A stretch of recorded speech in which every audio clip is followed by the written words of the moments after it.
LBM, lift off.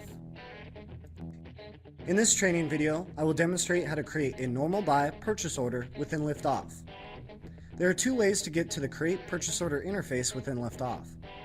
The first option is from the Purchase Order listing page and by clicking on the familiar green plus button. You will see by doing so, this will open up a new blank purchase order.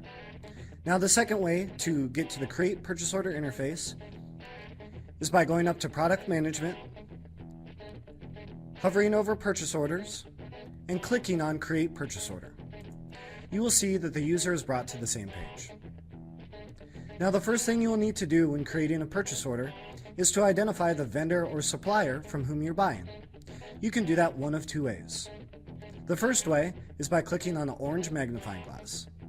That will populate this window, which is a list of all your vendors and some search and filter functionality to allow you to easily isolate the vendor you're looking for. Now using the orange magnifying glass is not necessary. I'll go ahead and close this. The other way to enter a vendor name is by simply entering a vendor name in the vendor name field. In this case, I want to enter vendor name Blue Link. You'll see that all matching vendor names from what the user types in will populate in a drop-down. In this case, we only have one match. Now the second field we want to pay attention to is PO type. Now in this case, we're looking to do a normal buy, so that's already pre-selected for us.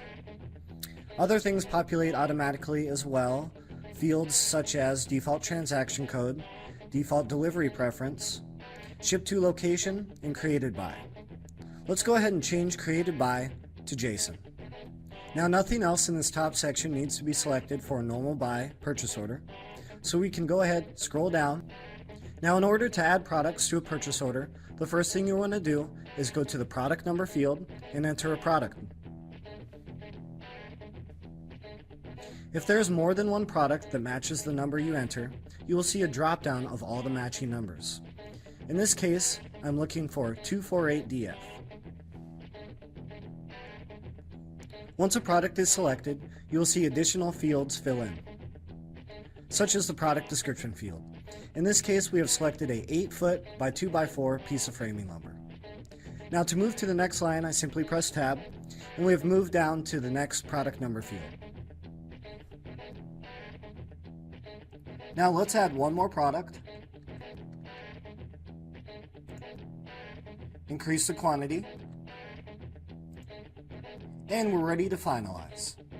Now to finalize, scroll down to the bottom and choose Finalize PO.